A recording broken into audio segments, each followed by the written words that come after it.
दोस्तों आज की इस वीडियो में हम आपको ये बताएंगे आखिर भारत ऐसा क्या बड़ी चीज करने वाला है जिसकी वजह से दुनिया के बड़े बड़े देश, चाहे वो अमेरिका हो, फ्रांस हो, इटली हो, चाइना हो, सभी देश हैरान होकर रह जाएंगे। आखिर भारत ऐसा क्या करने वाला है इस वीडियो में डिस्कस करेंगे। अगर आपको ये वीडियो अच्छा लगता है तो इस वीडियो को लाइक करिएगा, साथ ही साथ में इस चैनल को भी सब्सक्राइब कीजिएगा क्योंकि यहाँ पर ऐसे ही नॉलेजफुल वीडियोस आपको रेगुलर मिलते रहेंगे। दोस्तों आपको बता दूं भारत की इस समय सबसे बड़ी प्रॉब्लम क्या है। भारत की इतनी बड़ी जनसंख्या, यहाँ पर जितने बड़े देश हैं इस समय कोविड 19 को हैंडल करने में पूरे तरीके से विफल रहे हैं। उनमें से चाहे अमेरिका हो जहाँ पर लाखों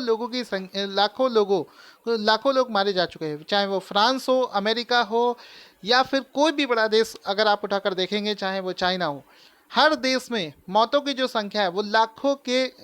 रेशियो में आपको देखने को मिलेगी। लेकिन भारत इतने शानदार तरीके से इसको हैंडल कर रहा है। आपको याद होगा जिस समय ये बीमारी आई हुई थी,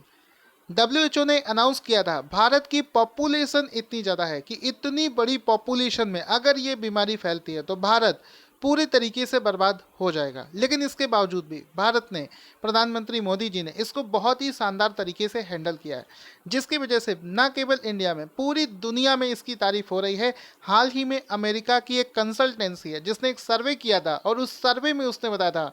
कि भारत के जो प्रधानमंत्री मोदी हैं वो दुनिया के बड़े बड़े देशों के प्राइम मिनिस्टर्स और प्रेसिडेंट के कंपैरिजन में बहुत ही शानदार काम कर रहे हैं। और इस कंसल्टेंसी का नाम था मॉर्निंग कंसल्ट, और इस कंसल्टेंसी ने बताया था कि भारत के प्रधानमंत्री मोदी जी ने इसमें 68 पॉइंट्स गेन कर लिए हैं। दोस्तों यहाँ पर बता दूं, ज़्यादातर देश जैसे कि चाइना हम लोगों से दुश्मनी मान बैठा है, और ऐसे दुश्मन देश हमेशा ये सोच कर रहते हैं कि जैसे देश में कोविड 19 तेजी से फैल। जैसा कि दोस्तों मैं आपको बता दूं, भारत में ये मुसीबत अचानक से आई है जिसके लिए तैयारी करने का बिल्कुल भी वक्त नहीं मिल पाया है। इस वजह से हमारी जो पॉपुलेशन है, जो जनसंख्या है, इतनी बड़ी जनसंख्या की जो नंबर ऑफ कोविड 19 के टेस्ट हैं बहुत कम रेशियो से हो पा रहे थे, जिस वजह से अभी भारत सरकार ने ऐसा डिसीजन लिया है, उसने एक नई तकनीक का ईजाद किया है जिसका नाम होता है कि हम लोग अब पूल टेस्टिंग की शुरुआत कर रहे हैं। आपको बता दूं, भारत का जो रिसर्च ऑर्गेनाइजेशन है जिसको हम लोग आईसीएमआर के नाम से जानते हैं, Indian council of medical research, इसने हाल ही में ये चीज़ अनाउंस कर दी है कि भारत अब पूल टेस्टिंग की शुरुआत करेगा। पूल टेस्टिंग एक ऐसी चीज़ है जिसको लेकर सारे देश भारत की तरफ नज़र लगाकर देख रहे हैं कि आखिर भारत किस तरीके से पूल टेस्टिंग का उपयोग करके ज़्यादा से ज़्यादा लोगों की टेस्टिंग कर पाएगा। टेस्टिंग में ही हमारी सफलता छिपी हुई है। अब इस वीडियो में मैं आपको बताऊंगा किस तरीके से ये पूल टेस्टिंग करवाई जाती है जिससे कि कोविड 19 के मरीजों को जल्दी से जल्दी ट्रेस किया जा सकता है। दोस्तों जैसा कि मैं आपको बताऊं कि होता क्या है कि जैसे हमें लार्ज नंबर ऑफ लोगों का कोविड 19 का टेस्ट कंडक्ट करवाना है, तो पहले क्या हो रहा था, जैसे हम किसी एक व्यक्ति का सैंपल लेकर उसकी टेस्टिंग कर रहे थे, तो इसमें क्या हो रहा था कि बहुत ज़्यादा टाइम कंज्यूमिंग हो रहा था क्योंकि एक व्यक्ति का टेस्टिंग करने में काफ़ी समय लग जाता है और उसका रिजल्ट आने में 24 घंटे का समय या फिर 18 घंटे का समय लग जा रहा था। लेकिन अब हम लोग रैपिड टेस्टिंग में क्या करेंगे, इस पूल टेस्टिंग में क्या करेंगे, हम लोग एक साथ कई व्यक्तियों का सैंपल्स कलेक्ट करेंगे और कई व्यक्तियों का ये जो सैंपल लिया जाएगा, जैसा कि आप देख सकते हैं, मान लीजिए हमने एग्जाम्पल के तौर पर 8 व्यक्तियों का सैंपल एक साथ ले लिया और 8 व्यक्तियों का जो सैंपल हम लोगों ने लिया है इसको हम अलग अलग, जैसे इस तरीके से 8 अलग अलग परख नलियों में हम लोग 8 के सैंपल्स कलेक्ट करेंगे और इन 8 सैंपल्स को आपस में मर्ज कर दिया जाएगा, इनको आपस में मिक्स कर दिया जाएगा, मिला दिया जाएगा इस तरीके से, जैसा कि आप इस फोटो में देख सकते हैं। तो ये जो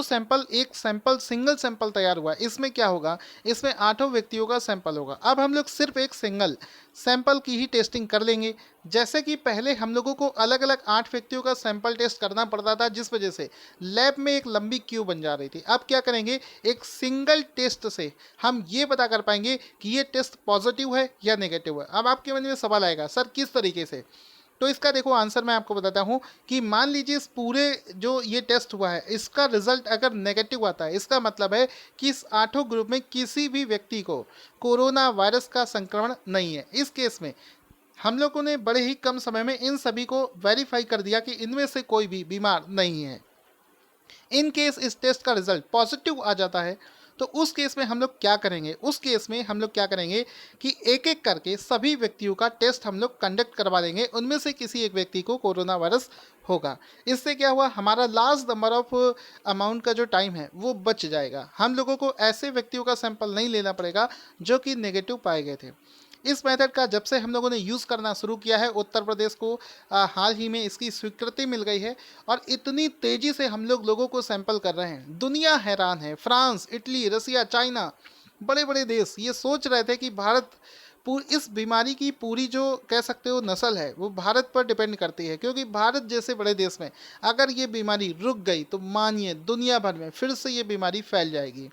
यहाँ पर दोस्तों आपको बता दूं, दुनिया हैरान है कि भारत इतने शानदार तरीके से इसको मैनेज कर रही है। दोस्तों आपको चलते चलते एक और चीज़ बताना चाहूँगा। इसी वजह से प्रधानमंत्री जी के इस सुपर फास्ट मेथड को देखते हुए,